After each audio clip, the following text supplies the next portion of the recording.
this then, so far.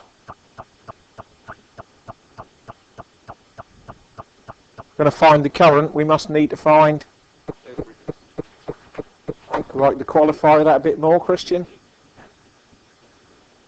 ZT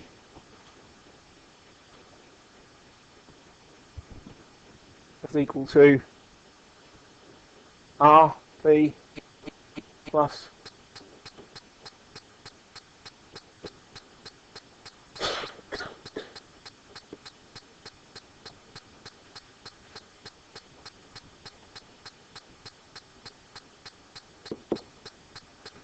RP 150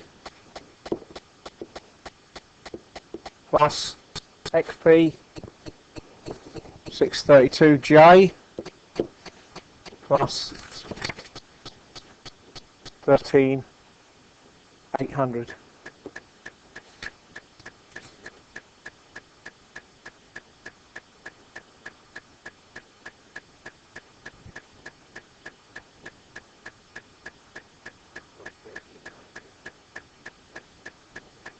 Equals 13950 plus 632 J ohms.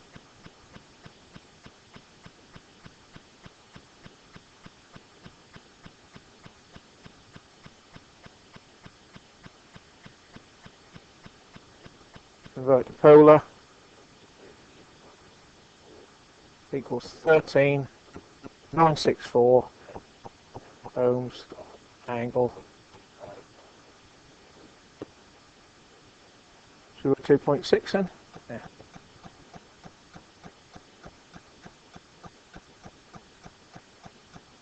And from that we can get our current. We go therefore primary current is GP or ZT. That was 69,000 over 1394 angle 2.6. 13964.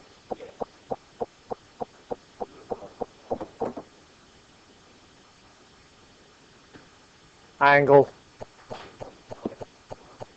2.6 degrees.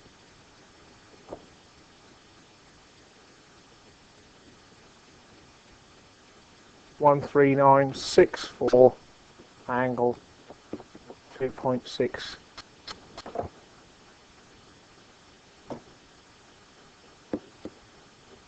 degrees.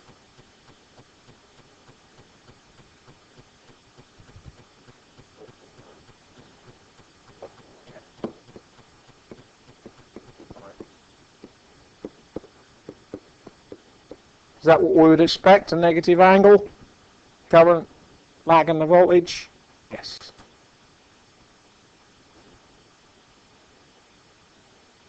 Okay. What can we find now? What else did it ask us to find? Power delivered by active power. Power delivered by the source. So how as well? That's what I got next to my answer. So we want the watts from the source. How can we get to that now on what we know?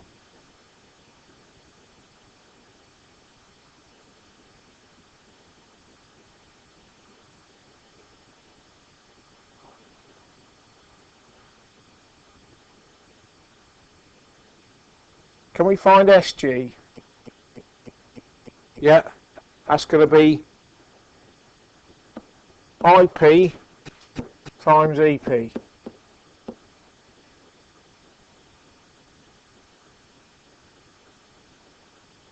That's 4.95 angle minus 2.6 degrees times 69,000 volts angle 0 degrees.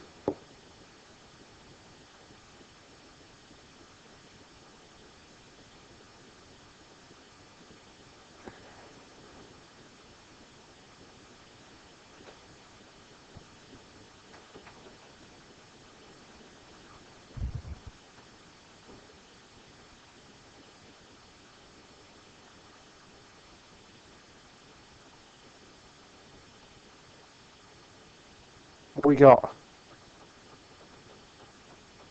341550? Yeah.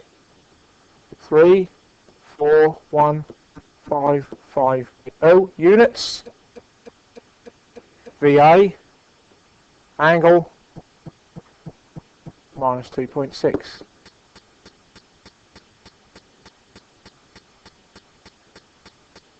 Yep. There's a really quick way to the power here. What's that made up of?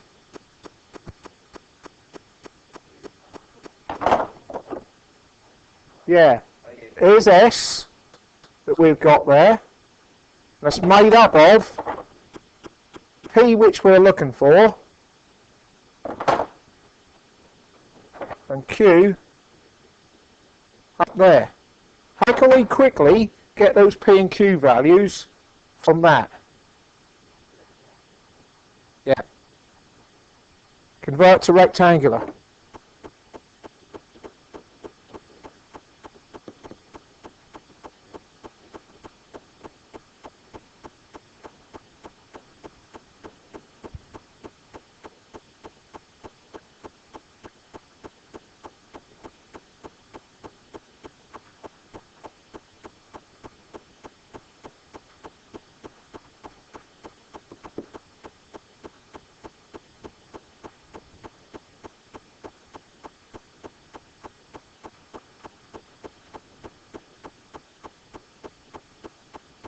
Three, four, 1198.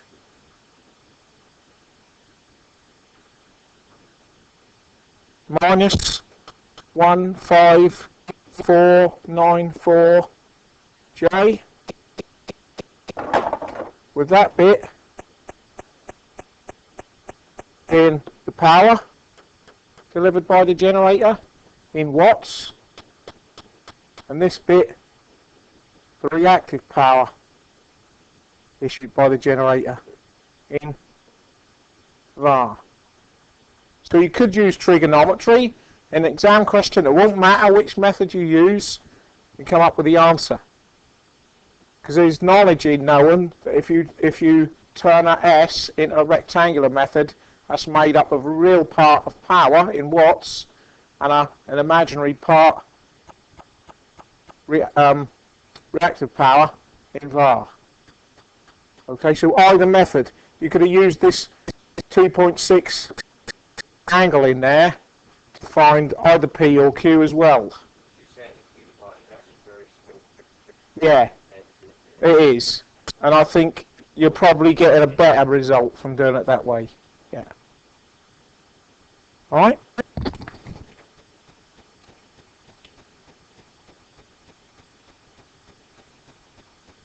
So, we also want to find the power in the secondary. To do that, we need to find the secondary current. I'll do another new page.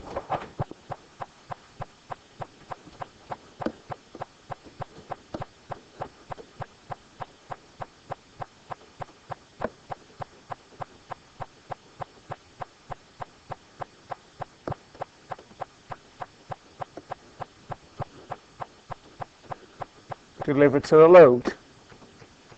Yep. If we first find I2, how can we do that?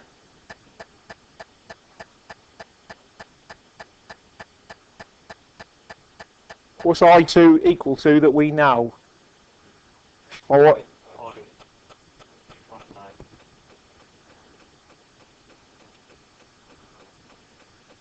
Yep.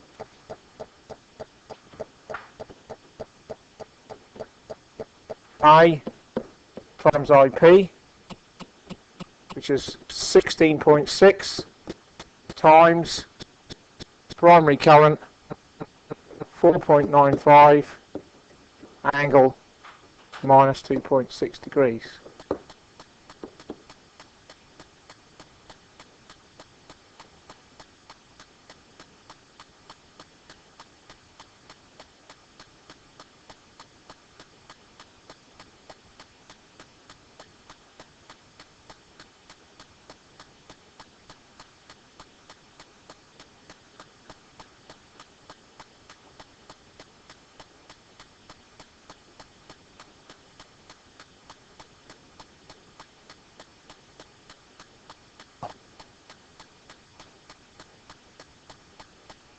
82.2 amps, angle minus 2.6 degrees, and yes, secondary and primary currents should be in phase with each other. Right, so we've got I2, our load is purely resistive, so if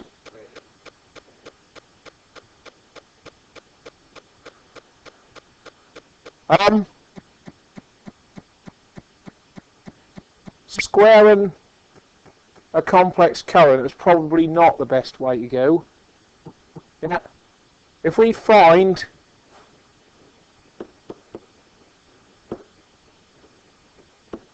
E2, secondary terminal voltage, or ES we normally call it now, don't we?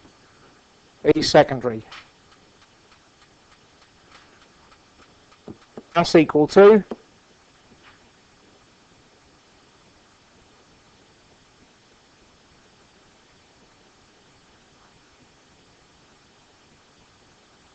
what we got to find first. Looking at the circuit, going back to our circuit, if we want to find what that voltage is on the secondary, we got to find ES dash first, haven't we?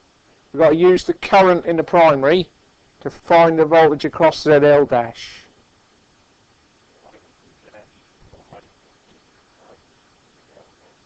Yeah. ES dash is equal to IP times ZL. That's 4 ZL dash. Well done. 4.95 angle minus 2.6 degrees times 500.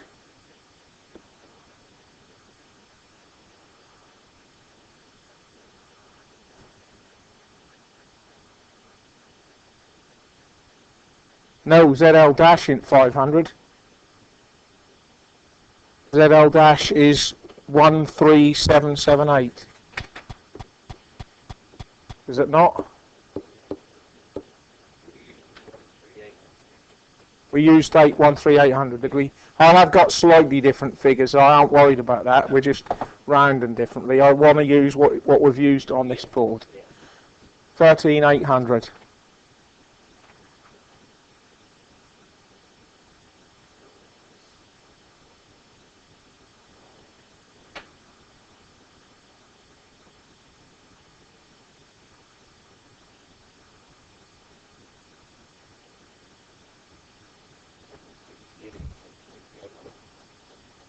$68200 volts. Yep. That's ES dash. That's equal to that.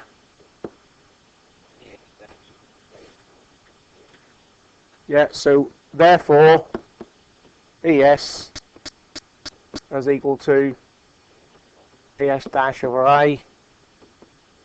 So that's 68200 angle minus 2.6 over 16.6.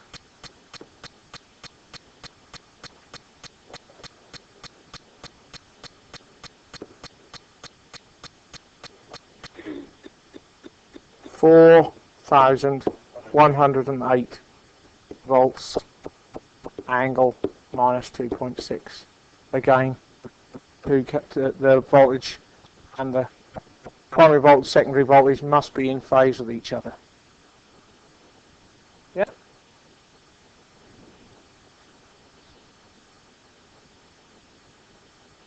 Now, there's a trick here. Because the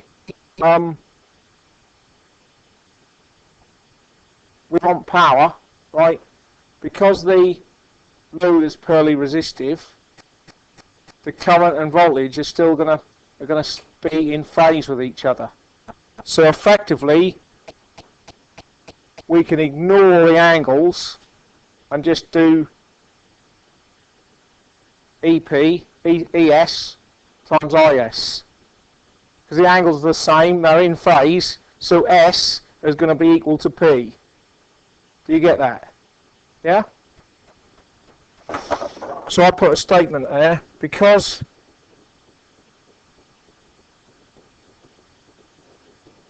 load is resistive,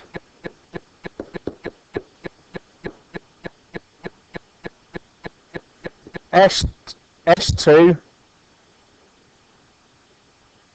is equal to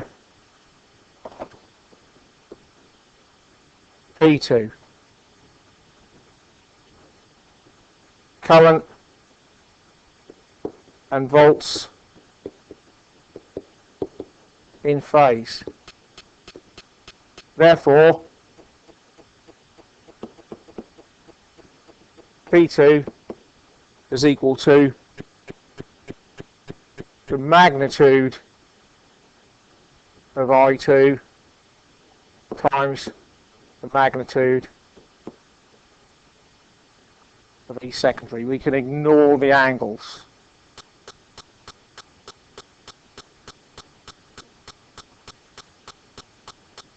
That's 4108 volts times, what was the current? 82.2.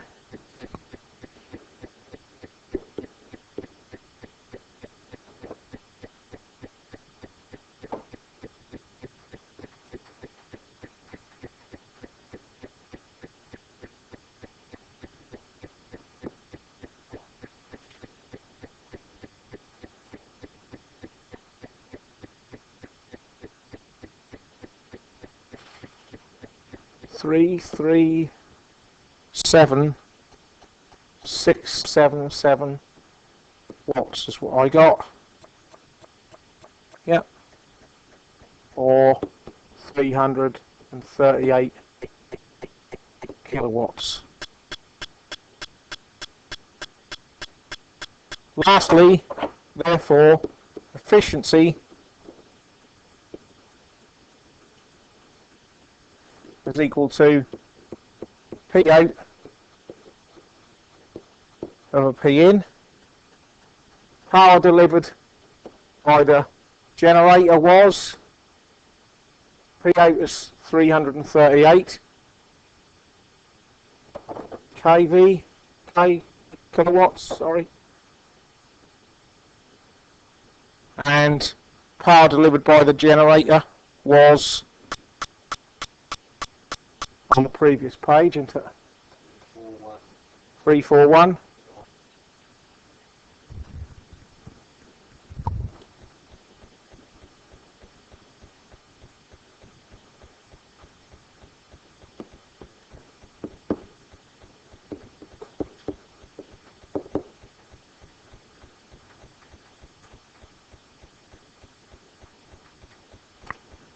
I got 98.8%. Yeah. Not a great deal of loss.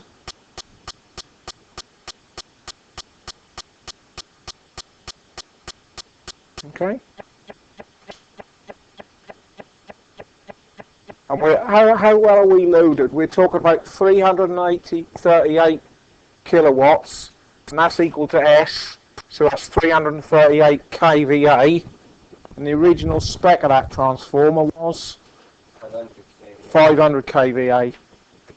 So we're about 3/5 just overloaded. 98, nearly 99% efficient. I don't think small ones are quite so efficient as big ones, to be fair. I don't know, I've not really looked at it, but I think the bigger they are, the more efficient they become. Alright? So, that's that bit. What we're going to do now, what I suggest we do, is we're going to do an analysis of the single phase rig transformer. So, we're going to use open and closed circuit tests to analyse and prove the performance of the single phase transformer on the experiment rig. What we're really proving is that this model we've developed is valid, because we're going to take the readings, develop the model, analyze the transformer using the model, and then load it according to the specification and see whether we get readings close to those that we calculate. Alright, so we're going to carry out open and closed circuit test on that transformer to get the data and produce a model. After that, we use the model to analyze the transformer when the load of 546 ohms is placed on and the primary voltage is 400 volts. Yeah, so once we got our data, developed our model, we're going to stick a per resistance of 546 ohms on a secondary. So that's what you're going to analyze, that transformer with a 546 ohm load. Alright? So we'll go and get some, in the notes I've put a couple of tables to record the values in.